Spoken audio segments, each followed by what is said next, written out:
Alors, bienvenue pour la lecture des 13 mères originelles pour le mois 10, le mois d'octobre, le récit de la tisseuse. Donc, on est dans une histoire de créativité, de femmes créatives, d'essence créative et d'aller trouver son essence créative à l'intérieur de soi pour s'aligner avec notre divinité. Alors, pour commencer, je vais vous lire un petit poème. Tenue par les fils d'araignée de la vie, suspendue entre ciel et terre, à tisser la toile, à rêver le rêve, je voltigerai à travers les deux mondes. Inspirée par toi, mère, je crée la substance des rêves, autorisant l'artiste en moi à façonner ma vie avec ma propre estime. Je pétris la glaise des expériences pour en faire un bol de médecine sacrée qui recueille l'essence du vivant, dont le chant s'élève au tréfonds de mon âme. Mère, tes secrets de création m'ont appris qu'en détruire les chaînes qui m'attachaient et réprimer l'expression de ma joie. Tu m'as enseigné à accoucher pour mettre au monde mes visions intérieures en les libérant comme des flèches d'argent qui vont attiser le feu de la création.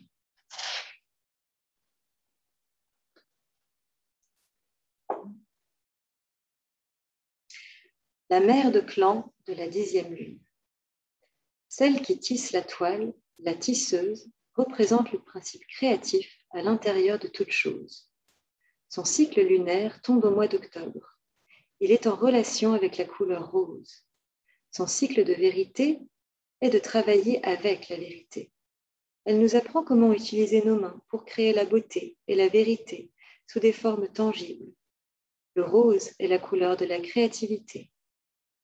La tisseuse nous enseigne à utiliser l'art et le savoir-faire pour donner forme à nos idées et nos rêves dans le monde physique. Par l'utilisation de nos mains, nous montrons notre bonne volonté à être au service de tous ceux à qui nous sommes reliés. La tisseuse protège la force créatrice qui réside en toute chose. Elle nous aide à exprimer notre créativité de manière positive et à y investir l'énergie dont nous disposons. Cette mère de clan veille aussi sur la force de vie.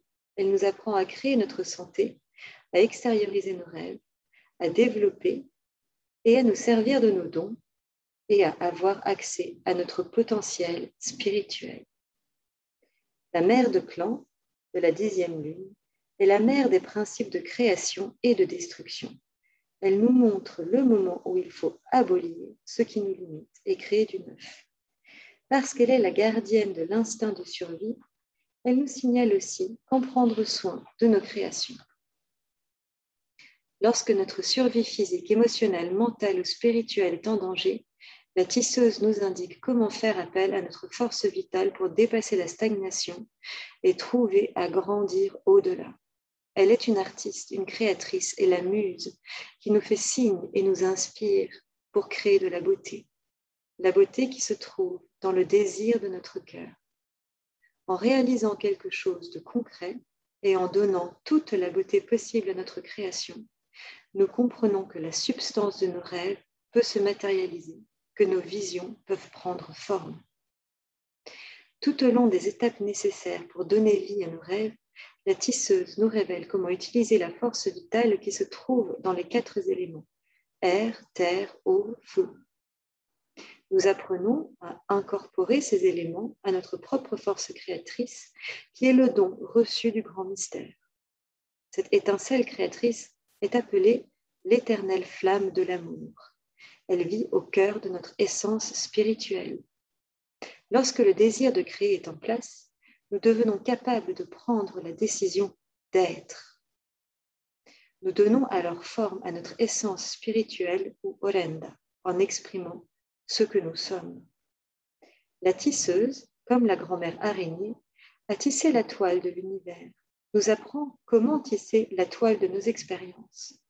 Elle nous montre comment chacun des cercles que nous créons grandit jusqu'à toucher les cercles de toutes les autres formes de vie. Les toiles que nous tissons peuvent être des prisons si nous ne les créons pas dans la vérité. Cette mère de clan nous demande de travailler avec et pour la vérité, de façon à manifester le rêve dans un monde que toutes les formes de vie puissent partager. Une toile créée dans l'avidité finira par emprisonner et dévorer celui-là même qui l'a tissée, parce que ses fils sont trop serrés pour qu'il soit possible de donner, recevoir et partager. Une toile trop lâche, tissée sans soin, manquera du savoir-faire indispensable pour qu'elle soit résistante et puisse durer. Tissée dans la peur, une toile attirera les leçons qui lui correspondent pour dépasser cette peur. Une toile tissée dans l'amour créatif et le désir de partager l'abondance, recueille par ses fils d'argent, durera jusqu'à l'accomplissement du rêve. Quand nous avons besoin de savoir comment faire pour que notre rêve devienne réalité, c'est vers cette mère de clan que nous nous tournons. Elle nous indique comment nous engager dans les actes nécessaires pour stimuler notre créativité et suivre son mouvement. Grâce au monde de nos rêves, s'accomplit toujours par le désir de créer, avec la décision de créer et l'engagement dans les actes nécessaires en utilisant le courant de la force de vie afin de donner naissance aux rêves dans le monde tangible. Grand-mère araignée est descendue dans la grotte. La tisseuse creusait l'argile blanche et grasse de la rive, au pied des falaises de craie, et emplissait son panier de roseaux tressés de morceaux de cette terre albâtre. Devenues d'un roux flamboyant, les feuilles de chêne contrastaient avec le jaune du pollen qui persistait sur l'épaisse forêt verte des cèdres alentour. Les feuilles des arbres, ce peuple dressé, continuaient à apporter bien d'autres couleurs au moment où la tisseuse les ajoutait à son four pour cuire le bol qu'elle allait modeler avec l'argile. Il lui faudrait grimper les falaises rocheuses pour ramasser les feuilles plates du cèdre, ainsi que celles rouge-orangées des chênes, mais c'était un bonheur pour elle. La tisseuse éprouvait une telle joie à fabriquer de beaux objets et à essayer de créer de nouvelles formes qu'elle se perdait souvent pendant son travail de création. Parfois, quand elle sortait se promener, elle se retrouvait dans une immense forêt remplie de plantes grimpantes et de gazouillements d'oiseaux, n'ayant aucune idée de là où ses pas l'avaient menée.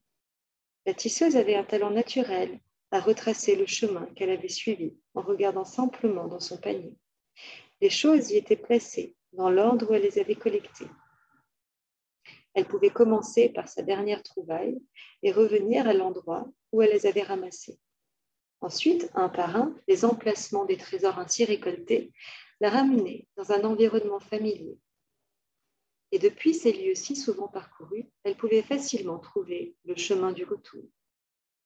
La tisseuse, mère de la créativité, se servait de ces écorces, des baies, des tubercules, des feuilles et des mousses qu'elle avait ainsi récoltées de la même façon que grand-mère araignée faisait usage des fils argentés dans sa toile.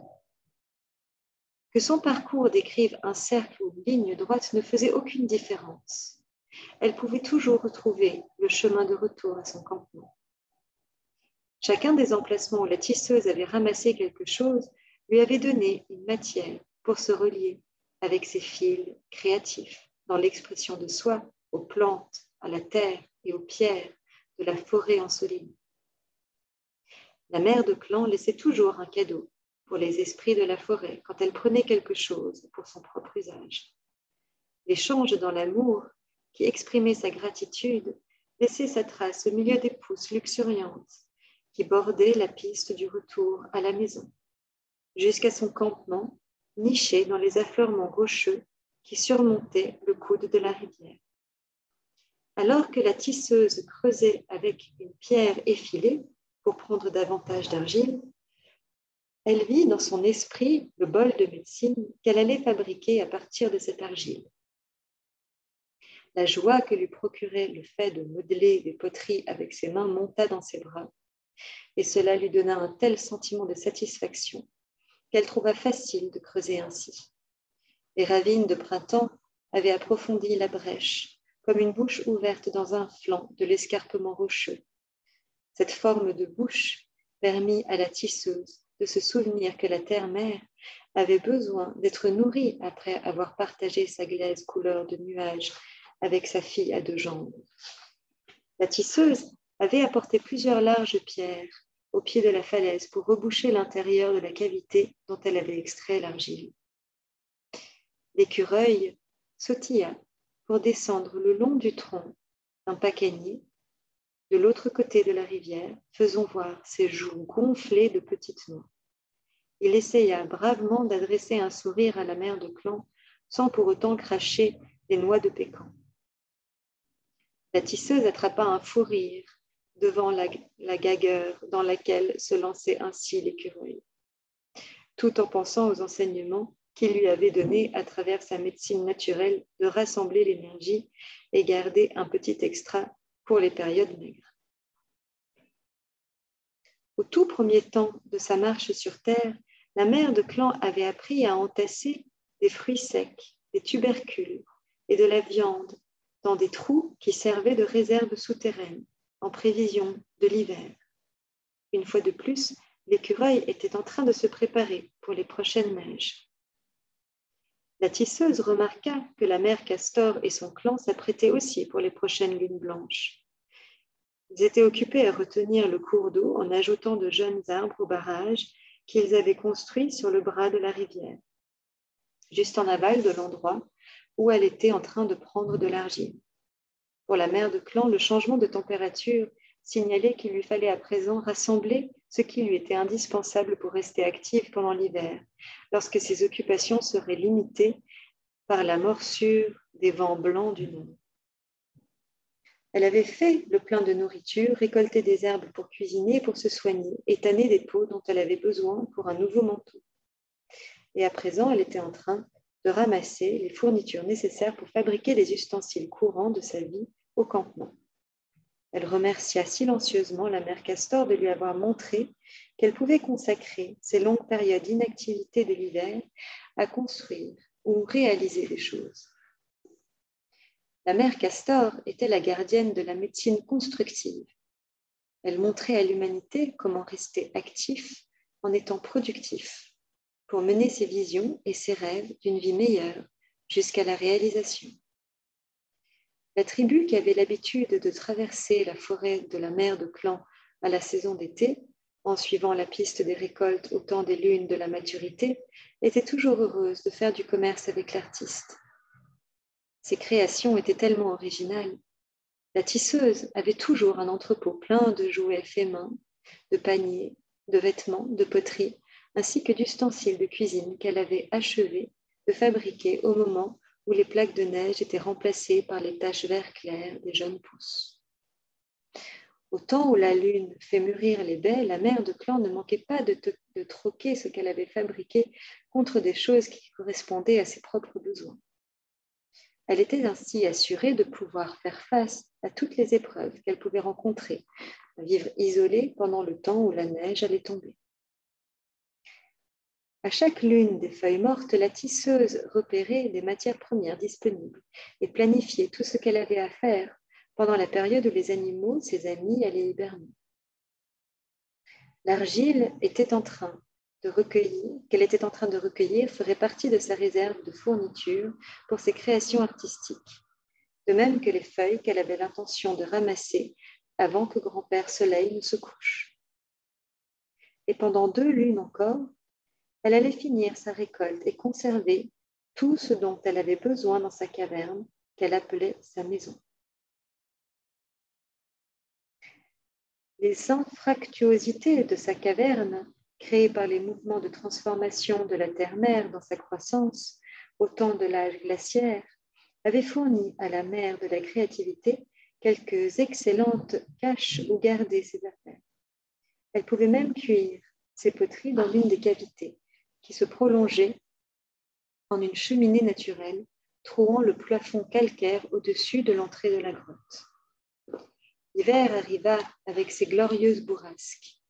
Les vents du nord soufflaient, la neige en tourbillon, recouvrant tous les êtres de glace miroitante ou d'une couverture de neige duveteuse. À l'intérieur de la grotte, la tisseuse était heureuse et bien au chaud. Chaque nouveau jour lui apportait de nouvelles idées et la joie incessante de tailler, modeler des poteries, confectionner des poupées à partir d'ossements, tresser des paniers, coudre des vêtements. La tisseuse mettait tout son amour et son savoir-faire dans chacune des choses qu'elle fabriquait. En faisant ainsi, elle donnait à chaque création le don de la vie ainsi qu'un sens, de la même façon que le grand mystère donne la vie ainsi qu'une mission à chaque être de la création. Elle envisagea les jours futurs, quand elle ferait du commerce, au moment où les lunes de la maturité lui apporteraient le moyen de partager le fruit de ses efforts avec d'autres êtres de la famille des deux jambes. Rien que d'imaginer les expressions de joie qui illumineraient leur visage quand les affaires seraient conclues, lui réchauffa le cœur, malgré le froid intense de l'hiver. Ceux avec lesquels elle commerçait ne manifestaient jamais à quel point ils aimaient un objet avant que la négociation soit terminée, de crainte que la vendeuse n'en demande un prix trop élevé. Mais après coup, la lueur de leurs yeux était une chaleureuse récompense pour la mère de créativité. Un jour, après que quelques neiges aient revêtu la terre-mère de sa robe blanche, la tisseuse découvrit en s'éveillant la plus exquise des toiles d'araignée qu'elle ait jamais vue, en recouvrant l'ouverture d'une des cavités de la grotte. Au centre de la toile se trouvait la plus étonnante des araignées, toute blanche, à l'exception d'une tache rouge sur la partie haute de son corps. La tisseuse s'émerveilla de l'aspect extraordinaire de son amie à 8 pattes. D'habitude, les araignées ne se montrent pas pendant la froidure de l'hiver. Peut-être était-ce la chaleur de la grotte qui lui valait cette visite, mais c'était douteux. La tisseuse pensa que c'était là un signe de grand-mère araignée qui avait tissé la toile de l'univers. Grand-mère araignée était la créature particulière que le grand mystère avait choisie pour tisser les toiles originelles du monde tangible, en fabriquant une structure de cercle concentrique qui soit un support pour la chair des corps et la réalité de toutes les formes de vie dans la création. La tisseuse demanda à l'araignée si elle avait un message spécial à lui donner. La réponse de la bestiole la fit sursauter, car elle venait en écho, comme si une voix s'élevait dans ses pensées humaines. C'est grand-mère araignée qui m'envoie te dire que tu as créé beaucoup de choses de toute beauté et que tu as tissé un nouveau réseau d'expériences parce que ton cœur a exprimé le désir de partager cette créativité avec d'autres. Maintenant, utilise ton nouveau bol de médecine et cherche les visions qui reflèteront les désirs cachés au plus profond de ton cœur.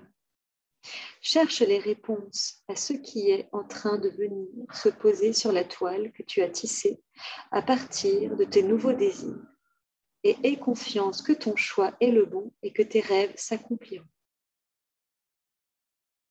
La tisseuse se dirigea vers le coin le plus éloigné de la grotte, là où elle gardait les objets qui concernaient sa médecine.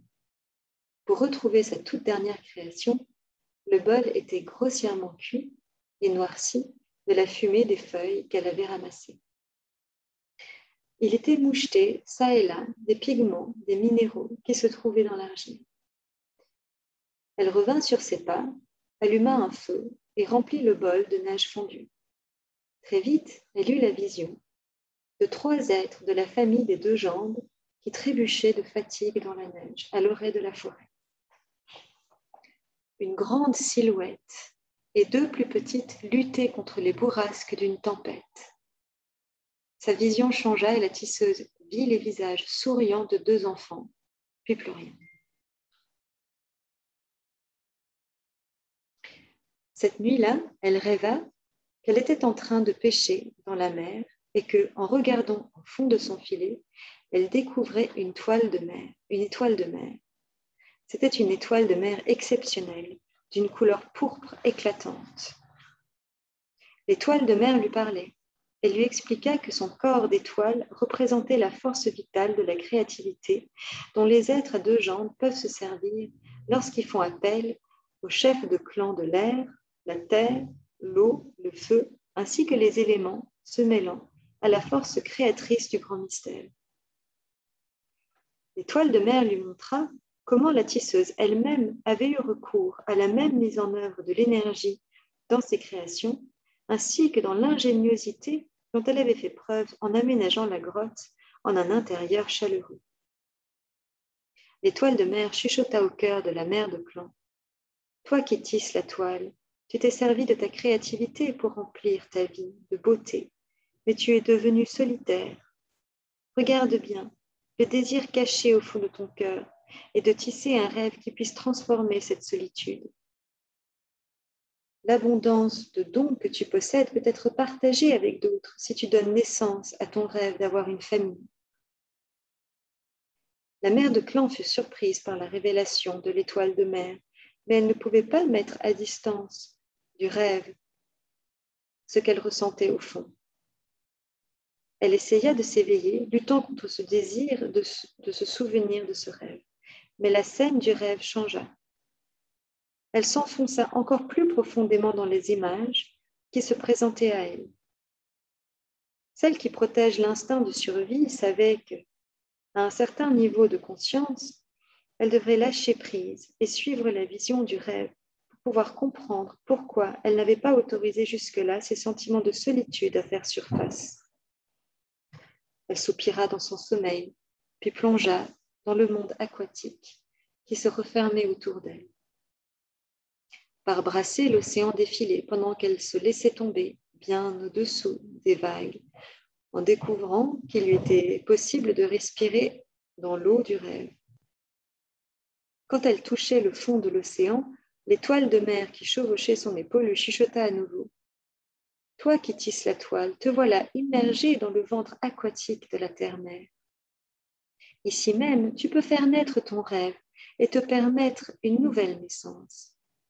C'est parce que tu étais trop occupée à donner vie à tes autres créations que tu n'as jamais autorisé ton isolement à se montrer en surface. » La mère de clan porta son attention sur son ventre et elle y vit tous les sentiments refoulés qu'elle s'était cachés dans son désir de créer.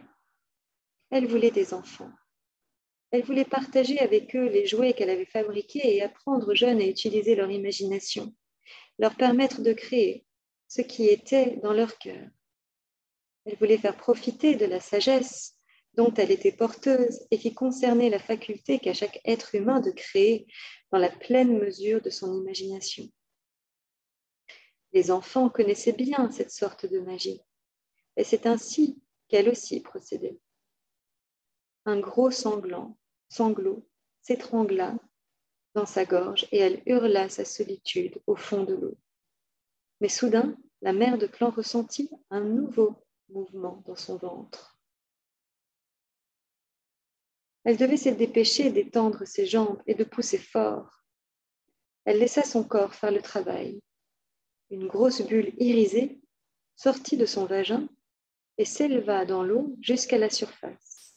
Elle entrevit brièvement sur la bulle des regards brillants et deux petits sourires qui se tournaient vers elle. Son corps s'agita involontairement et elle se réveilla. C'était un peu avant l'aube et il faisait bien plus froid qu'à l'accoutumée. Elle grelottait. Elle décidait de faire un grand feu pour se réchauffer. Inutile d'essayer de retourner dormir.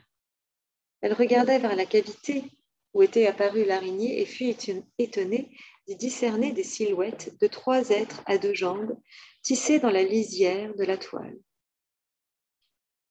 L'araignée était partie.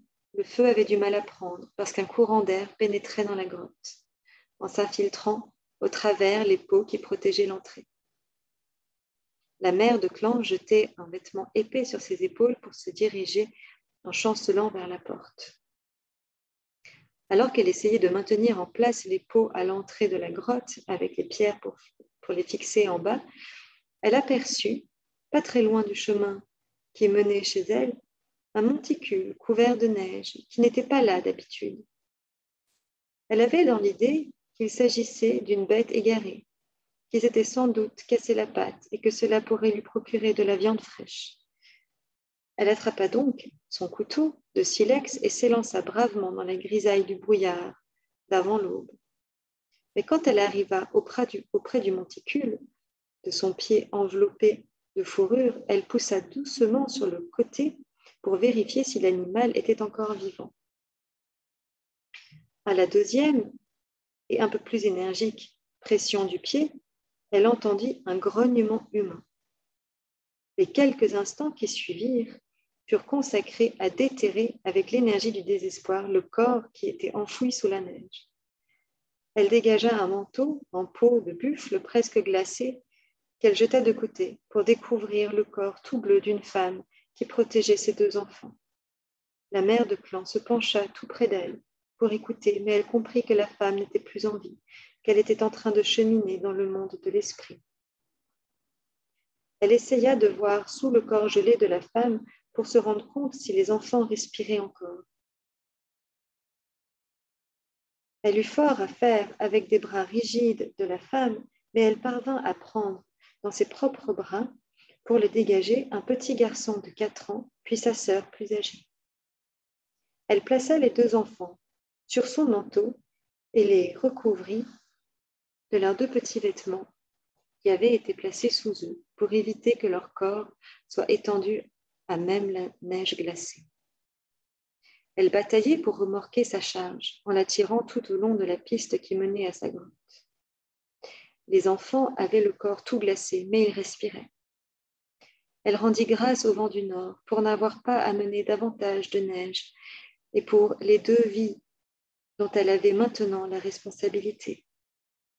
Elle avait recouvert le corps de la femme, mais il lui faudrait retourner plus tard, l'enterrer plus profondément, pour empêcher qu'il serve de nourriture aux bêtes carnivores qui erraient. Enfin, elle arriva à l'entrée de sa caverne protégée par les pots. Le feu flamboyait magnifiquement, leur procurant à tous les 3 la chaleur dont ils avaient désespérément besoin. La tisseuse s'activa à frictionner longuement les membres à moitié gelés des enfants, au milieu de leurs plaintes et gémissements, pour y faire circuler à nouveau la vie.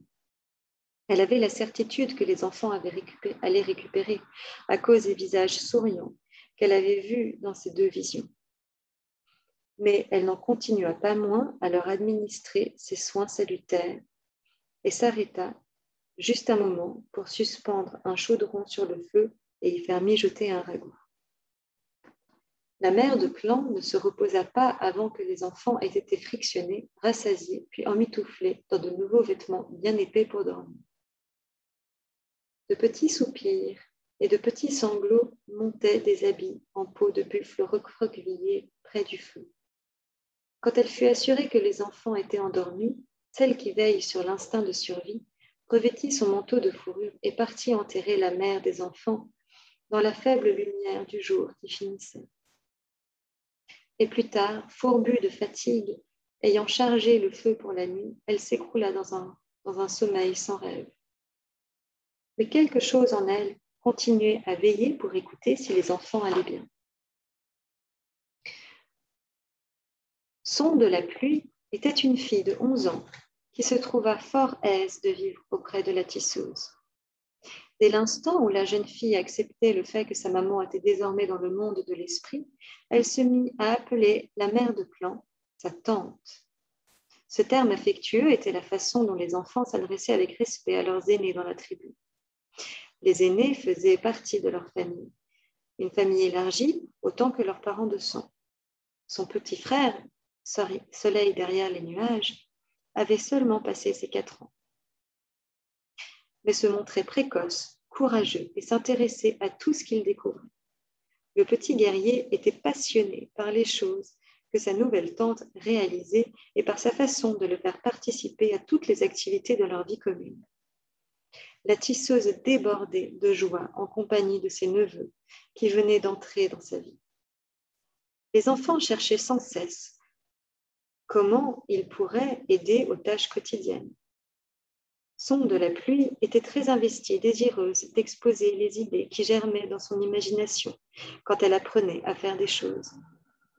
Soleil derrière les nuages le plus calme des deux, apprenait très rapidement. Il cachait un magnifique sourire derrière ses attitudes étonnamment pensives. Tous les trois pouvaient passer des heures à fabriquer de nouveaux jouets merveilleux et des poteries d'argile, ou à peindre, ou bien à raconter des histoires et organiser des jeux. La tisseuse avait le sentiment qu'elle avait reçu un cadeau qui comblait sa vie. Les enfants avaient remplacé leur sentiment de perte par un monde magique où chaque jour qui passait débordait de nouveaux jeux et d'amusements. La vie avec cette tante qui prenait si bien soin d'eux leur donnait le sentiment d'être en famille. Les tempêtes de l'hiver hurlaient et grondaient au dehors, mais à l'intérieur le feu était chaud, la nourriture abondante et les nouvelles expériences qu'ils aimaient tant semblaient inépuisables aux deux petits. La tisseuse aida Soleil derrière les nuages à fabriquer un bouclier pour enfants à partir d'un morceau de cuivre, ainsi qu'un jeu de fléchettes avec un petit arc. Le jeune guerrier pouvait passer des heures dans l'arrière-grotte, en prenant pour cible les 4 pattes géants que la tisseuse avait dessinés sur les parois. Soleil derrière les nuages traquait patiemment sa proie, en se cachant derrière les petits rochers disséminés sur le sol rocailleux. Puis il faisait semblant d'être un guerrier adulte capable d'abattre un buffle ou un élan d'une seule flèche. Et souvent, elle mimait son retour à la maison traînant son butin de viande pour sa tante et sa sœur. La tisseuse remerciait toujours Soleil derrière les nuages pour son exploit et pour la viande imaginaire qu'il avait ramenée à leur foyer. Très sérieusement, elle demandait au petit guerrier quel grand animal à 4 pattes il avait abattu ce jour-là et quel était son nom. La tante enseignait alors au garçon comment demander pardon à l'animal en remerciant son esprit pour la nourriture qu'il offrait ainsi. Puis elle montrait à l'enfant comment libérer l'esprit de l'animal. Chaque fois que le soleil derrière les nuages apportait de la viande fraîche à la maison, la tisseuse se mettait à cuisiner pour le repas du soir un peu de viande séchée qu'elle avait emmagasinée dans sa grotte. Son de pluie était impressionné par le talent de sa tante à encourager la vivacité de leur imagination enfantine. La mère de clan soutenait toute forme de créativité à laquelle l'un ou l'autre enfant avait recours pour jouer, fabriquer des jouets ou aider aux travaux ménagers. Si les enfants découvraient une façon plus simple ou personnelle de faire les choses, la tisseuse était heureuse qu'ils l'expérimentent. Elle leur montrait à tous deux comment travailler avec ses mains et comment ils pouvaient créer une vie qui soit belle de la même manière qu'ils créaient des objets artistiques. Elle leur enseignait à traiter de différentes matières, à être fiers de leurs travaux et à mettre de l'amour dans tout ce qu'ils créaient. Elle rappelait aux enfants que le grand mystère avait mis l'amour en chaque forme de vie et qu'eux, en tant qu'êtres de jambes, étaient appelés à continuer cet héritage et à faire vivre ce don de créativité dans l'amour. La tisseuse apprit aux enfants que chaque symbole tracé avec sa signification et que chaque couleur avait un sens, une valeur pour l'artiste qui crée un objet dans la beauté. L'histoire de chaque poterie ou de chaque jouet correspondait à sa médecine et donnait à ces objets une mission ou quelque chose à enseigner aux êtres de jambes qui les verraient ou les utiliseraient. L'expression personnelle des artistes qui avaient créé ces objets reflétait la façon dont les créateurs se sentaient eux-mêmes, s'ils avaient vraiment développé leurs aptitudes et comment ils voyaient le monde autour d'eux. Pour les deux enfants, la tisseuse devenait une inspiratrice qui les incitait à se servir de leur imagination et de leur puissance de raisonnement et à mettre leur créativité dans les méthodes réalistes pour que les images qu'ils avaient à l'esprit se concrétisent dans leur création artistique ou dans les jouets qu'ils inventaient. Son de pluie était un exemple frappant de la rapidité avec laquelle un enfant peut apprendre et devenir aussi habile qu'un adulte. Son très grand don d'observation et d'imitation étonnait la tisseuse. Et l'imagination de la jeune fille ainsi que son originalité éclataient dans chacune de ces nouvelles créations qu'elle réalisait. La tisseuse constatait de toute évidence, à la façon dont son depuis se servait des matières et s'appliquait à fabriquer et peindre les poteries, que la fillette deviendrait une artiste accomplie, un maître dans l'artisanat. Les symboles étaient délicatement et très précisément peints par une main qui ne déviait jamais, guidée par son sens naturel des proportions et de la composition. La tisseuse réalisait que le désir caché de son cœur lui avait apporté le rêve d'avoir des enfants aimants et artistes dans sa vie. Avec l'approche des lunes qui réchauffent, elle se vit échafauder des rêves pour le futur, dont son neveu et sa nièce faisaient partie. Ce serait un futur où ils partageraient la magie de créer une vie pleine de riches potentialités. Chaque jour, la tisseuse rendait grâce pour la plénitude qu'elle ressentait à voir grandir les enfants et les voir s'exprimer de façon si joyeuse. Elle oublia ce qu'avaient pu être les hivers passés dans la solitude et le silence, avec pour seule compagnie ses poteries, son artisanat et ses jouets. Une nuit, pendant les lunes qui réchauffent, la voix de la terre-mère pénétra dans les rêves de la tisseuse. « Fille de mon esprit, écoute ma voix. Le cadeau que tu t'es donné sous la forme de ces deux enfants est un cadeau de la tisseuse des rêves, grand-mère araignée. Tu vas prendre soin de ces enfants jusqu'à ce qu'ils deviennent adultes. Tu partageras leur exubérance et leurs larmes. C'est ton propre reflet que tu verras en eux quand tu les observes grandir et se transformer. Ces souvenirs sont les trésors vivants que chaque mère porte dans son cœur. En grandissant, les enfants vont utiliser leur créativité pour tester ton autorité, ta sagesse, tes résolutions. Sache qu'ils ont besoin d'une main ferme autant que d'une tante aimante qui leur apprend à détruire leurs entraves en ayant recours à l'expression de soi et à la créativité. La mère de clan pensa aux nombreuses fois où elle avait montré aux jeunes comment fabriquer quelque chose de nouveau à partir d'une poterie ou d'un jouet qui n'avait pas pris la forme initialement prévue. La création et la destruction étaient toujours à réinventer, pour peu qu'on utilise son imagination.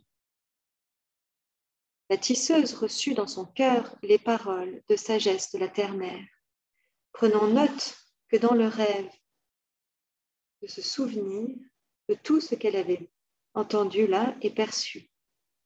La terre-mère continua. Tu as donné naissance au désir caché de ton cœur en tissant des rêves dans la toile invisible de la force créatrice, ma fille. Tu as créé un cercle de famille aimant qui va toucher les cercles d'autres formes de vie dans les expériences qu'ils partageront. Quand tes anneaux de création rejoignent les cercles d'expériences créés par d'autres, de nouvelles idées se feront jour. La créativité se fait disponible pour toutes les personnes désireuses de partage. Soleil derrière les nuages est une extension vivante du côté masculin de ta nature. Et son de pluie est le reflet de ta partie féminine. En les menant par ton amour jusqu'à l'âge adulte, tu vas créer des modèles d'expression de soi et des réseaux de créativité qui vont leur servir tout au long de leur marche sur la Terre. À travers leur expérience, tu pourras voir comment ta propre créativité peut se mêler à la leur pour extérioriser leurs rêves que vous partagez. Enseigne-les bien, tisseuse. Ainsi, tu vas montrer aux autres comment l'esprit de l'artiste qui vit à l'intérieur de chaque être humain peut façonner un monde qui respecte la créativité que le grand mystère a placé au cœur de tout ce qui vit. La voix de la terre-mère s'amenuisa et la tisseuse se retrouva à chevaucher dans son rêve sur le dos d'un guépard. La médecine du guépard, qui est d'accomplir les tâches avec rapidité et agilité, accéléra la vision de la mère de clan, qui sembla flotter dans le regard de son esprit. Les images se succédaient. Comment montrer aux enfants la façon de mener à bien de nouvelles tâches? Comment éviter la paresse et ne pas faire traîner les choses, ce qui vient d'un manque d'inspiration? Le futur serait bon, l'horizon étincelait d'innombrables possibilités. Et la tisseuse avait trouvé une source illimitée d'inspiration en voyant le monde à travers les yeux de sons de pluie et de soleil derrière les nuages. Elle remercia silencieusement le grand mystère de lui avoir permis d'exprimer la beauté qu'il y avait à être une mère de la force créatrice. Son chemin allait évoluer et se transformer tout au long de la vie de ses enfants. Chacun des objets qu'elle avait créés était une extension de son amour et de son expression personnelle, chacun ayant un but et une mission spécifique à accomplir. Les enfants trouveraient leur propre but et mission au travers leur forme individuelle d'expression de soi. En tant que gardienne de l'instinct de survie, la mère de clan réalisait qu'elle avait créé ainsi une façon de transmettre la sagesse et l'amour qu'elle portait dans son orenda. Cette transmission survivrait à l'épreuve du temps parce que la tisseuse avait entrelacé sa toile de création d'une façon qui permet de donner vie, longévité et pérennité à la concrétisation de ses rêves.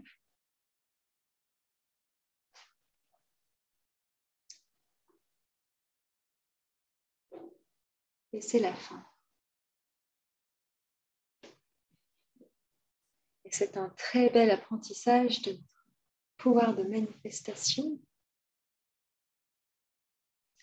que nous avons tous à l'intérieur de nous, notre force créative, une invitation à conjuguer nos talents avec la force de création de la vie, de la terre, de notre vie sur terre, à allier nos forces, mettre nos forces dans chacune de nos actions, dans chacune de nos pensées, notre lumière dans chacune de nos actions et chacune de nos pensées, pour manifester toujours ce qu'il y a de plus haut pour nous, plus haut potentiel, et garder cette lumière dans notre cœur pour qu'elle puisse voir le jour dans la matière, quand le temps sera juste. Écouter ce qui nous met en joie, quels sont nos talents, ce qui nous fait vibrer, qu'est-ce qui nous rend heureux, qu'est-ce qui est bon pour nous. C'est là que nous trouvons notre voie, notre mission source. C'est là que nous sommes pleinement récompensés pour notre vie à tous les niveaux. Badigeonner de lumière et d'amour. Merci.